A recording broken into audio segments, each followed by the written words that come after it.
Hi everyone, my name is Jeannie Anderson and I'm going to go over coordination and subordination with you. You can read about coordination and subordination in the Norton Field Guide section S8 in the handbook section. That's the yellow section at the back of the book. Okay, so let's get this started. Okay, coordination is used to join two sentences together that are related ideas. And the reason why coordination is a good thing to use in your writing is because it makes your writing less choppy. If you have too many short sentences in a row, and then your writing gets that basic and choppy effect, and it becomes less interesting to your reader. The two sentences remain complete and independent when you're using coordination, and that means that you're joining two independent clauses. And this is also known as a compound sentence. You use conjunctions to join words, phrases, or clauses, and specifically use coordinating conjunctions to join ideas that are of equal importance. So if you're going to use coordination, it should be like on a seesaw. There's a balance between the two sentences, and they work together. One is not more important than the other. And if you haven't heard of fanboys before, that is a great tool to help you remember what all the coordinating conjunctions are. They are for and nor, but, or, yet, so. Or as I remembered them, and, or, nor, for, so, but, yet. That's why I'm so much faster when I do it the way I remembered it. Anyway, you use those words to join two independent clauses that are of equal importance. Now, this probably all sounds like a bunch of gobbledygook right now. So let's take a look at what coordination looks like in sentences. Okay, let's look at these first two sentences. Mary loves broccoli. Her husband, John, hates broccoli. So we've got two short sentences that have equal value and can work together. And so you could join those two with the coordinating conjunction but. Mary loves broccoli, but her husband, John, hates broccoli. Or you could even say hates it. That sentence runs with a more smooth flow. Okay, let's look at another one. Keiko has a calculus test on Friday. Keiko needs to study. Here we're going to put the coordinating conjunction so in to coordinate these two sentences. Now it reads, Keiko has a calculus test on Friday, so she needs to study. Doesn't that sound more interesting and less choppy? Here's another one. Maria is typing a letter to her friend. Her brother, Paul, is reading the newspaper. Maria and Paul are doing these actions simultaneously, so it makes sense to join those two sentences with a coordinating conjunction and. So now it's Maria is typing a letter to her friend and her brother Paul is reading the newspaper. They're both doing it simultaneously, and that coordinating conjunction provides a smoother flow. Here's another one. Tom woke up late. Tom made it to school on time. Now, if you had those two sentences in a row in your writing, first of all, I'd write something in the comments like very sentence openers. You don't want to have too many sentences in a row starting the same way. And one way you could fix that is to coordinate these two sentences. Tom woke up late, but he made it to school on time. So we combined those two sentences. We changed the noun Tom to he, which is a pronoun, and made that sentence flow a lot nicer. Here's another one. The water is very cold in January. The members of the Polar Bear Club go swimming anyway. Now, once again, these are okay together as they are, but because we're basically starting the sentence, both sentences with the and then a noun, it begins to sound choppy if you start too many sentences in a row like that. So let's coordinate these. The water's very cold in January, but the members of the Polar Bear Club go swimming anyway. Sounds better, I think. All right, so remember, a semicolon can also join two sentences through coordination. It doesn't just have to be a comma and a coordinating conjunction, but you only use a semicolon when the ideas are very closely related. And you want to make sure that you don't overuse the semicolon.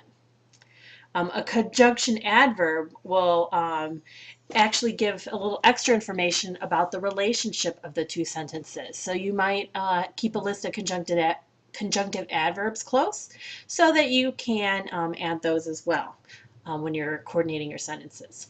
Again, what? Let's take a look at how that looks. Here, first of all, is a list of conjunctive adverbs. We've got things like in addition, thus, nevertheless, therefore, still, however, indeed, furthermore, and then. Now, this isn't an exhaustive list of all the conjunctive adverbs out there, but these are the ones I typically see in student writing, so I thought I'd put them on the list. Let's take some sentences again. Jane likes fruit. She does not like apples. So how do we coordinate these two somewhat related sentences? Well, we add a semicolon. So you've got two complete sentences, and all you're doing is changing the punctuation mark. And that semicolon tells us that these are closely related ideas. Looks a little better, doesn't it? It's kind of nice to use those semicolons to mix up your writing a little bit. Let's look at this with a conjunctive adverb. Jane likes fruit. However, she does not like apples. Again, now we've got a little bit more information on the relationship between the two sentences when you use the word however, the conjunctive adverb however.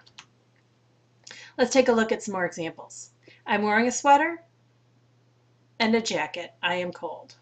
There's a run-on sentence for you. I'm wearing a sweater and a jacket, semicolon, I'm cold. If I had a comma between jacket and I, that would be a comma splice. But because there's no punctuation, that is a run-on sentence. And one way to fix run-on sentences, as we've learned, is to add a semicolon between the two. Now again, you could coordinate these also by using the comma and a coordinating conjunction. I'm wearing a sweater and, comma, I'm cold, comma, and I am cold. Here's that conjunctive adverb that helps as well. I am wearing a sweater and a jacket, semicolon, nevertheless, comma, I am cold. Now, here's an interesting point, is that whenever you have a conjunctive adverb that you're using to separate two complete sentences, that's two independent clauses, you always kind of smush it together with a semicolon in the front and a comma behind it. So it's a jacket, semicolon, nevertheless, comma, I am cold. The old dog is blind, it is deaf. Ever read a sentence like that? Another run-on. Let's see what that looks like with coordination with the semicolon. There we go. The old dog is blind. It is deaf. Okay, that sounds a little better. At least it's correctly punctuated, but it's kind of strange without a conjunctive adverb. The old dog is blind, semicolon. In addition, it's deaf. Poor dog. All right, mix all the ingredients together. Mix all the ingredients, put the batter in the oven. Run on. What does it look like with a semicolon? Mix all the ingredients, semicolon. Put the batter in the oven. That would be a great way to tell someone how to complete a recipe, don't you think? Here, with the conjunctive adverb, though, we have a little time element added. Mix all the ingredients, semicolon. Then, comma, put the batter in the oven. Now, subordination is the other term I want to talk to you about today, and it works a lot like coordination, except subordination means that one sentence carries heavier weight or is more important than the other. So the second sentence is being subordinate or is being subordinated to the more important sentence. It's a way to join two short, choppy sentences with related ideas into a longer sentence. But like I said, the difference is when you would add a dependent word, which is also called a subordinating conjunction, in the front of one of those sentences, making it a dependent clause. Let's take a look. Now, DC means dependent clause, and IC means independent clause. So, there's two ways to use this structure. If you use a comma, you'll use a comma if the sentence structure is dependent clause first, followed by an independent clause. But you don't use a comma if the sentence structure is independent clause, then dependent clause. What does that look like? Let's take a look at some examples. Okay, in this slide we've got your complete sentence followed by a subordinating conjunction, and I've got a small list here of, again, the most used subordinating conjunctions. We've got after, although, as if, because, before, even if, even though, if only, now that, once, since, so that, unless, until, when, whenever, where, and while. And then you've got another independent clause that becomes a dependent clause when you add that subordinating conjunction in the middle. Let's test that. We've got two independent clauses. I love Christmas. I get to see my family. Now, if we want to subordinate one of those sentences to the other, we add a subordinating conjunction. Now, the more important part of this sentence is, I love Christmas. Why? Because I get to see my family. I get to see my family because I love Christmas. That doesn't really make sense. Sometimes they switch around and they can make sense, but in this particular sentence it doesn't. Let's try another one. I don't like going to class. It is snowing outside. We've got two independent clauses, but we're not really sure how they're related, so we're going to subordinate one to the other. I don't like going to class when it's snowing outside. Now, if you had said, when it's snowing outside, I don't like going to class, then you would put a comma after that dependent clause. Let's take a look at some more. Okay, again, subordinating conjunction, dependent clause, complete sentence. My native language is English. I also speak Portuguese. Right there, without that subordinating conjunction, we have a comma splice.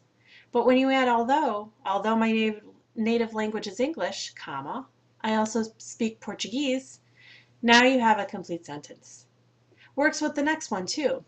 Because he shot me with a Nerf gun, that's a dependent clause, I will peg him with my slingshot.